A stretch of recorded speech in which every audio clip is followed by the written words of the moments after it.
Anyway, I'd be happy to follow.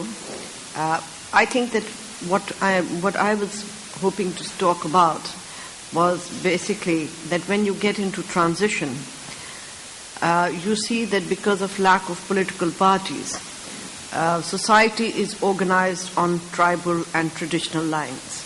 It's ethnicity, tribes, and that by itself depoliticizes a society. So when there is a transition, it is a very difficult and a challenging task, first of all, to get people behind values of human rights or values of politics rather than on ethnic or religious grounds or tribal grounds. In all this, which is when society is organized in this, you will see that women take a back seat because they are nowhere in such competition of tribe and ethnicity, and they do get marginalized. And that is why there is this link between women's rights advancing during a transition to democracy. And democratic processes and the rights of women have a very strong link to each other. There is also a pressure on transition to democracy because unrepresentative traditional structures had become the nucleus in running social life of people and managing dispute within these ethnic and tribal societies. So to take that ownership back into the state, that the state is the organ that will eventually decide disputes or will organize people's social life as well, is a challenge. That is why we see that transition to democracy is resisted by the leadership of these groups because they are losing their power. What to do? I'll just be very brief.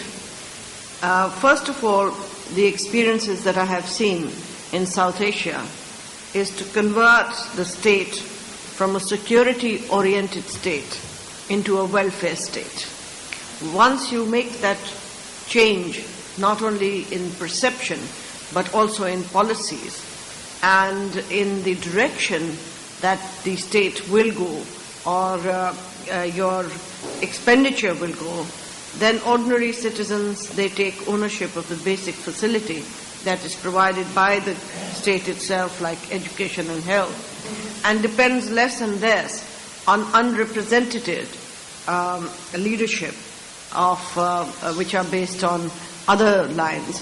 Though those don't disappear, they have their own usefulness and importance in society. But there are some cautions because when there is a transition to democracy, we have also noticed that certain governments come into power because certain ethnic or tribal groups have supported them. And once they take on policies which are discriminatory, the tensions begin to grow. So the policies must be non-discriminatory. In this transition, and before the transition, we see that women do suffer and under traditional societies.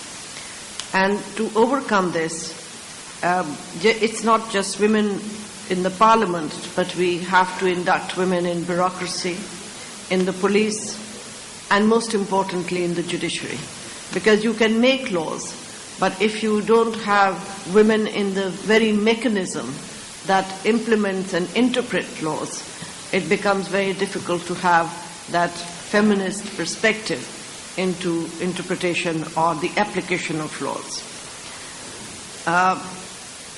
I will just come directly now to the main points that were raised earlier on, and I thought then that is why it's a good idea that I follow my predecessor while speaking, is that women have a task, but it should not be left to women alone. I think society has a task to promote the rights of women, as was said yesterday, because it's not the right thing to do, it's a smart thing to do. for any society that is progressing. For that, we have to look at the traditional practices that have erupted or emerged from time to time in societies, which have to be challenged by women, and to make sure that culture and custom are not intermixed. Because while culture and the support to culture can give rise to many emancipated ideas, yet there are hundreds of customs in traditional societies that suppress women. And during the transition, because the old system, in a sense, is being eroded, there is a challenge to leadership also of religious leaders as well. So they constantly need a new agenda, a new cause. And this has been our experience in South Asia, that women have to be very smart when they pick up an issue. Because sometimes picking up an issue means actually giving them a cause and an agenda to be able to gain that prominence. Because I feel that our experience has been that if you have religious political parties in the mainstream, it is perhaps less dangerous than to have them outside of the mainstream. But when I say less dangerous, with all due respect, I must say that why it is less dangerous first is because their hypocritical positions begin to come in the fore. To give you one example, that when we wanted women to be represented in the parliament, the religious parties opposed it. But once the constitution was amended, they were the first to present candidates. Similarly, when television was introduced in our country, they opposed it tooth and nail, and they said that that was against Islam. And now we see nothing but religious leaders on television. So I think that these are very important hypocritical positions that they can take publicly, which can get exposed. But the danger is, and I think that we need to be very clear about it, the question that I always asked is that do religious leaders accept democracy, or do they say that it's half democracy and half religion? Because there cannot be half religion and half democracy. And I believe that we have to be very clear about it. They are not clear about it themselves, because when religion suits them, they bring out religious sanctions. And when democracy suits them, then they become partners to democracy. So I believe that this clarity has to come. As UN Rapporteur on Freedom of Religion, I also noticed, for example, in Nigeria, the state that actually changed its law to Sharia law had more religious polarization and bloodshed than those states that did not have any religious laws, in that particular state. Similarly, if you look at India, there have been anti-conversion laws in many of the states in India. And every state that had anti-conversion laws, there was what you call communal riots there, killings, looting, and tensions between Christians and Hindus, and Muslims and Hindus or Christians. So this continues to take place. And I think that the litmus test is when everyone says that, well, what is the difference between having state and religion together? The first test is that if state and religion are together, then women's rights will be tied to religious rights in terms of family law. And you see that, for example, in Israel also, which calls itself a democratic state. But when you looked at the family laws, they are very much religious-based. And therefore, a number of marriages of people take place outside of Israel. I also noticed that when you have intermarriages between two different religions, that becomes a cause for tension in every society, where religion and state are mixed together. So I think that we have to be very clear. Yes, it's an Arab Spring, but the perception that Arab only means a Muslim first has to be shed, because there are other people of other religions that also live in this part of the world. And I think that to expect that you will have a flavor of religion in the Constitution and yet have complete protection for religious minorities and women will be very optimistic thought. And whatever guarantees that can be taken at this very initial stages should be taken.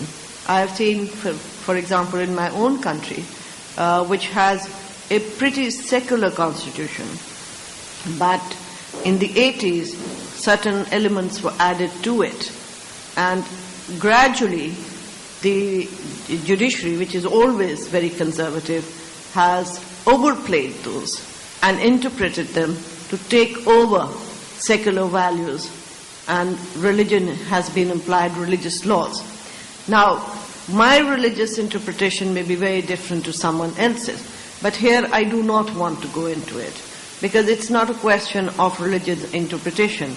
It's a question, and a fundamental question, whether international, universal human rights standards are acceptable, and if they are acceptable, then whatever the interpretation may be has to bend towards those international human rights standards.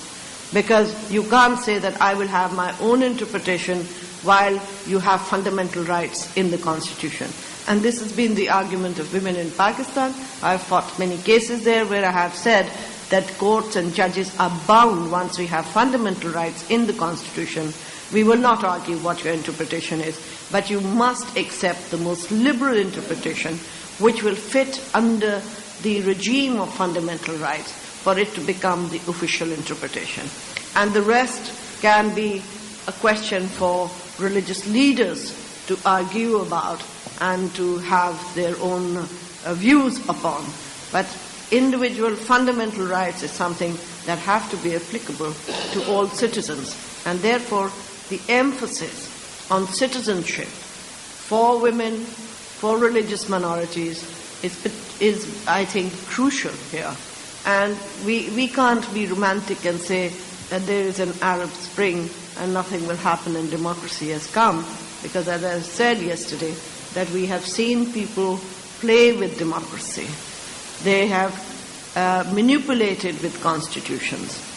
And I am afraid that this is the time to be vigilant for all those who believe in human rights values, regardless of what religious leaders and political leaders may say. But throughout, whenever there is a debate, either they do not speak up because of fear of their peers, or if they do speak up, it has never been in the interest of women or religious minorities. Thank you.